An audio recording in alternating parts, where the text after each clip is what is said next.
Omar Sheikh, the man who murdered Osama bin Laden.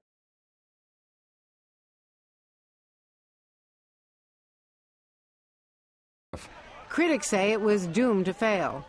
The idea that she thought, or that U.S. policymakers thought, that the two of them would happily coexist, share power, and preside over democracy, and that democracy was somehow going to make al-Qaeda disappear, seems fanciful at best. Party official in Pakistan says Bhutto was shot in the neck and chest as she was leaving that rally.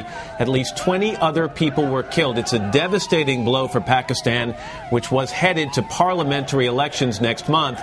Personal and government security, a detail as big as President Musharraf's. Bhutto. It said the force of the bomb blast slammed her against the sunroof of her armored car, which doctors say caused a fatal skull fracture. The government was quick to defend its claim. So let it be very clear that there was no bullet that hit Mohtarama Benazir Bhutto.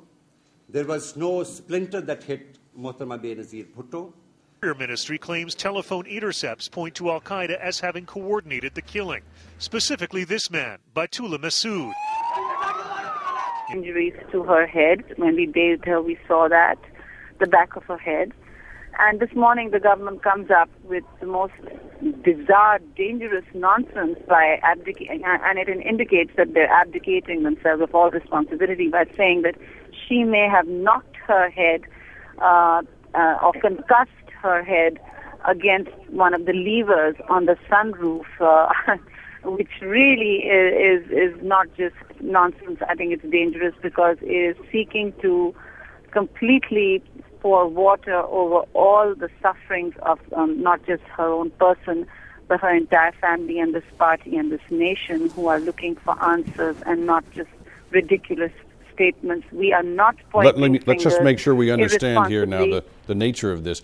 We want to make sure our viewers understand the Interior Ministry has made this surprising announcement that you just referred to there, that Ms. Bhutto died not from gunshots, as we had earlier believed, not from shrapnel, as we had earlier believed, but rather from the fracture to her skull that occurred when she hit her head against a lever that controls the sunroof where she was standing. So anyway, that's their statement, and we just want to make sure that we understand that that was issued by the Interior Ministry.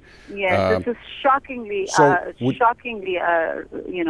just completely inaccurate, and we reject this as it's beginning to look like a cover-up. Friends say Bhutto was so fearful she sent an email to be released if she died, blaming Musharraf for not providing enough security, something his government strongly denies. But those same friends say that Bhutto tried to hire Blackwater to protect her. The company did not take the contract. Lester? Look at the shooting again. As the gunman fires at Bhutto, her hair is lifted. Her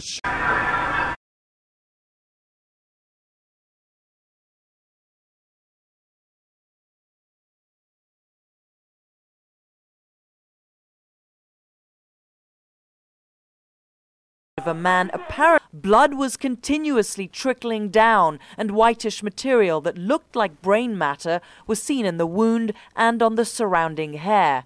It says Bhutto's death was a result of an open head injury with depressed skull fracture leading to cardiopulmonary arrest. There was no bullet found in the wound, but it could have exited. The doctors wanted a full autopsy to further explore the wound. Under the law of Pakistan, an autopsy at that time was mandatory, and the police was absolutely responsible for that.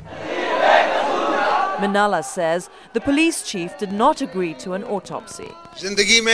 Bhutto's family has refused to exhume her body and do an autopsy because they say the government can't be trusted. The confusion surrounding her death has also spurred conspiracy theories. Could she have been killed by a sniper firing at long range? Security experts say that's not credible. And there are questions too, whether the shooter was also the suicide bomber, or whether there were two men, as this picture suggests, a shooter and a bomber.